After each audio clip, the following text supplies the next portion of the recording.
안녕하세요. 이번에는 이상감지, Anomaly Detection에 대해서 알아보도록 하겠습니다. 이상감지 문제는 일반적인 값과 다른 특이한 값이나 드문 사건을 탐지하는 기법입니다. 그러니까 예를 들어서 컴퓨터를 사용하다 보면 CPU 사용률이 갑자기 한계점을 넘어버리는 그런 상황이 생길 수가 있는데요. 이런 경우를 이제 이상치라고 보고 이런 이상한 현상을 감지해내는 것을 이상감지 문제라고 합니다. 그러면 어떤 상태가 정상인지에 대한 정의가 먼저 내려져 있어야 하고요. 이 threshold가 있어야 어떤 점이 이상치인지를 판단을 할 수가 있겠죠. 그리고 이런 이상감지 문제의 큰 특징은 이런 이상한 데이터가 많지 않다는 점입니다. 그래서 우리가 분류 같은 클래시피케이션 같은 지도학습 같은 경우에는 타겟이 불균형했을 때 그걸 맞춰주는 작업이 있어야 더 좋은 효과를 볼 수 있다라고 말씀을 드린 적이 있었는데요. 이 이상감지 문제는 이상치가 너무 적기 때문에 그런 일반적인 분류 문제로는 풀 수가 없다는 한계가 있습니다. 그래서 통계적으로 노멀하지 않은 것을 찾아내는 것에 집중을 하게 되죠. 네, 그러면 이 이상감지 문제도 파이캐럿과 함께 실습을 통해서 알아보도록 하겠습니다. 이전에 군집 문제와 비슷하게 이상감지 문제도 비지도 학습인 경우가 많은데요. 이런 이상감지 문제도 파이캐럿에서는 비지도 학습으로 다루고 있습니다. 자, 그러면 군집 때 사용했던 이 마이스 데이터를 사용을 해서 역시 한번 살펴볼 텐데요. 앞서 클러스터링에서도 봤듯이 마지막 몇 개의 피처를 제외하고는 다 뉴메릭 피처였죠. 그리고 데이터 쉐입을 살펴보면 1080행의 82개 피처로 이루어진 데이터였습니다. 마지막에 테스트 셋을 통해서 어떻게 모델이 적용이 되었는지를 확인해 보기 위해 이제 테스트 셋을 분리를 해보겠습니다.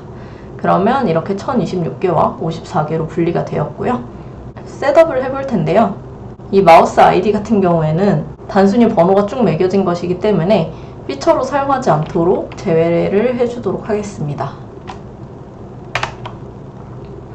네, 이렇게 몇 개를 제외하고 다 뉴메릭이 된 것을 확인할 수가 있고요. 뉴메릭 데이터가 있기 때문에 노멀라이저를 해주는 것이 좋겠죠. 네, 그럼 이렇게 셋업이 완료가 되었고 이 이상감지에서는 어떤 모델들을 활용할 수 있는지 한번 모델들을 보겠습니다. 여기 보시면 이렇게 나와 있는 모델들이 다 파이오드라는 모듈에서 가져온 것을 보실 수가 있습니다.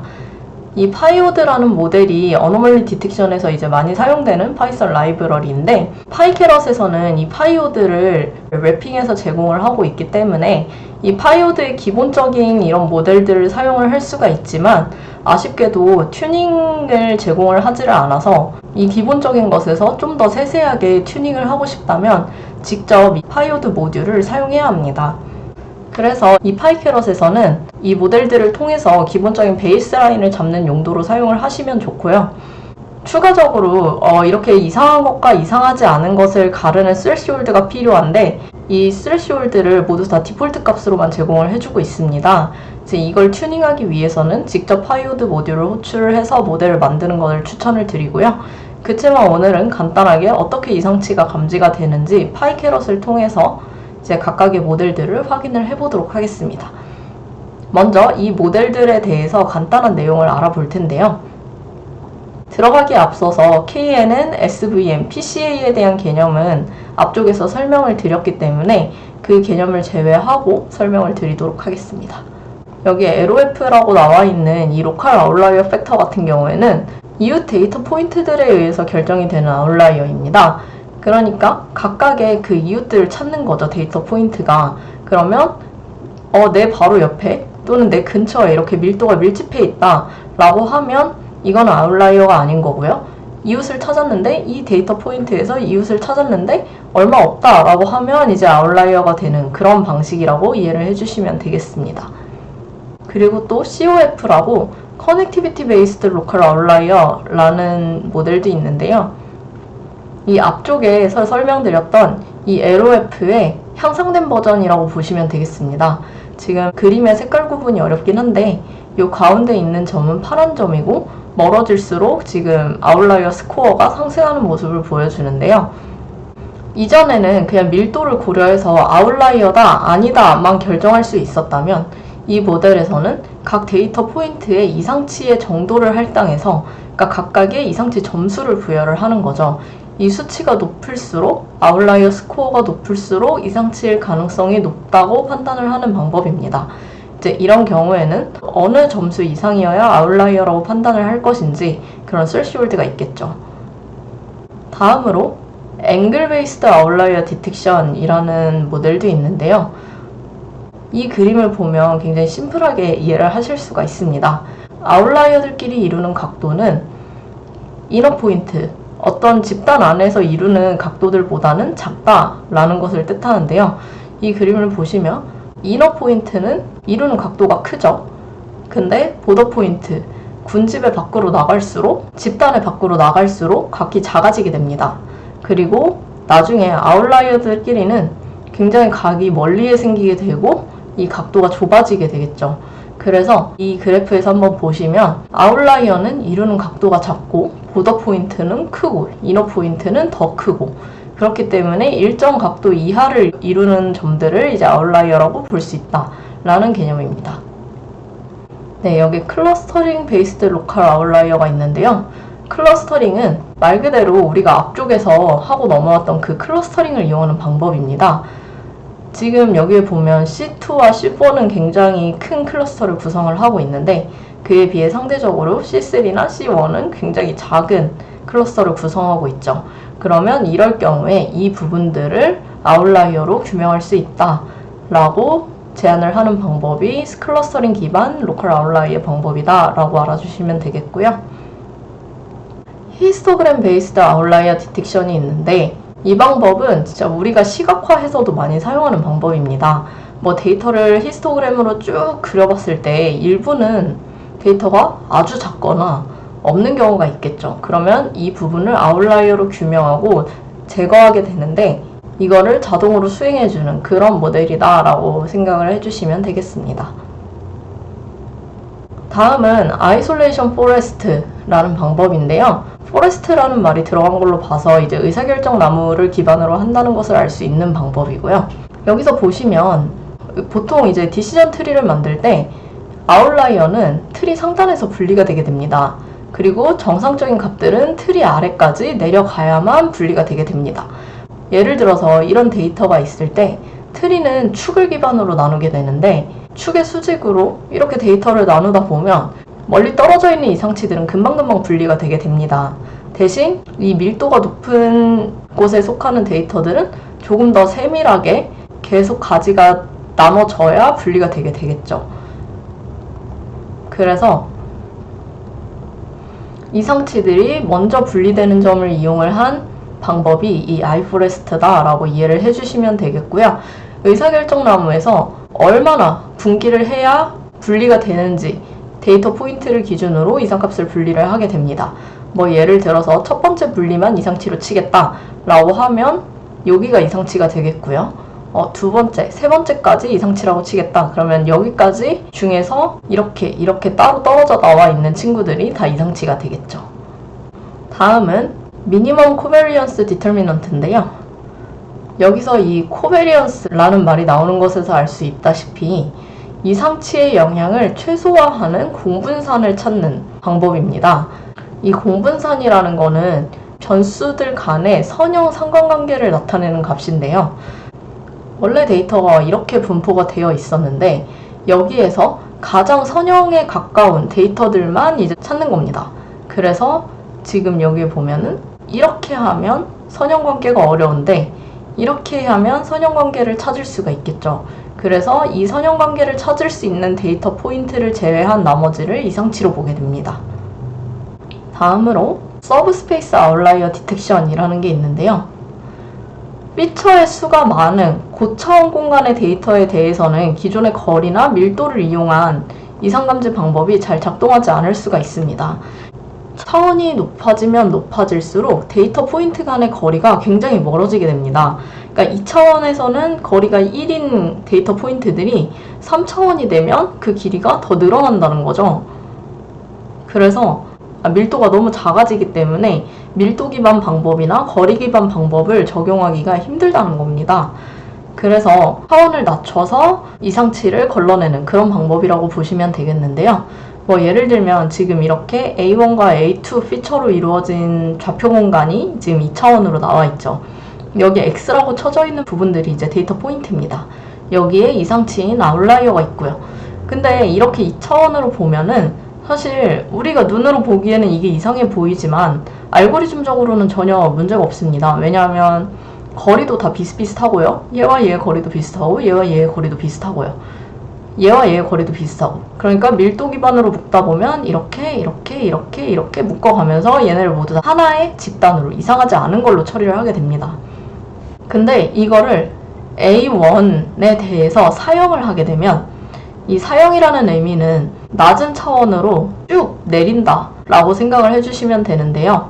이 x를 여기로, 이 x를 여기로, 이 x를 여기로, 여기로 이렇게 사형을 하게 되면 5만 따로 뚝 떨어지게 됩니다.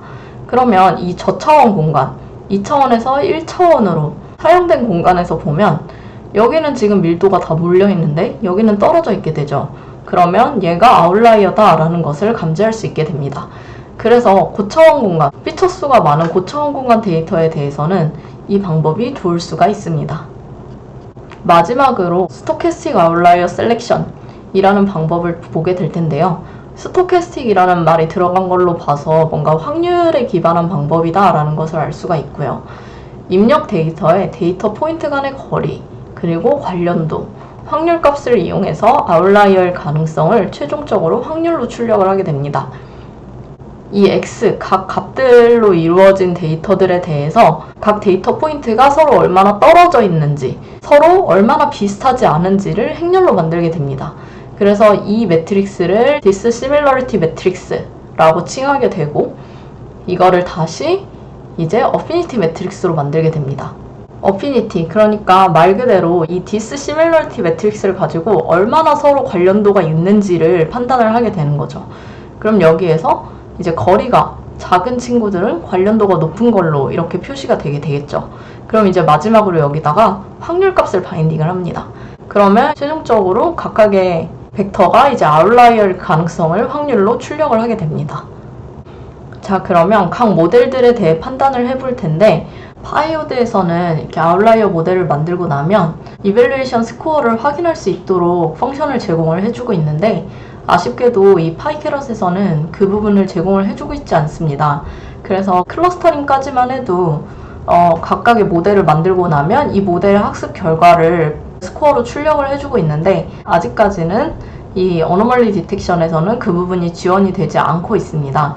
그래서 따로 파이오드 모듈을 통해서 확인을 해보실 수도 있고, 아니면 정답셋이 있다면 그 정답셋과 함께 사이클론 같은 다른 모듈들을 이용해서 매트릭을 확인을 해보실 수도 있겠죠. 그렇지만 지금은 순수하게 파이캐럿을 이용을 해서 제공해주고 있는 그래프를 통해서 확인을 해보도록 하겠습니다. 먼저 ABOD, 앵글 베이스드 아웃라이어 디텍션부터 차례대로 확인을 해보도록 하겠습니다. 네, 학습이 완료가 되면 이렇게 3차원 플롯을 그려볼 수가 있고요. 이건 지금 TSNE 방법으로 그렸을 때의 모습입니다. 이렇게 파란 점은 지금 정상적인 점이고, 이 노란색이 이상치로 구분된 점인데요. 3차원 중에 각각의 0, 1, 2 좌표가 어떻게 되는지, 그리고 피처 ID, 어노멀리인지 아닌지 0, 1로 표시를 해주고 있습니다. U맵으로도 보실 수가 있는데요. 네, 이렇게 2차원 플롯도 보여주고 있습니다.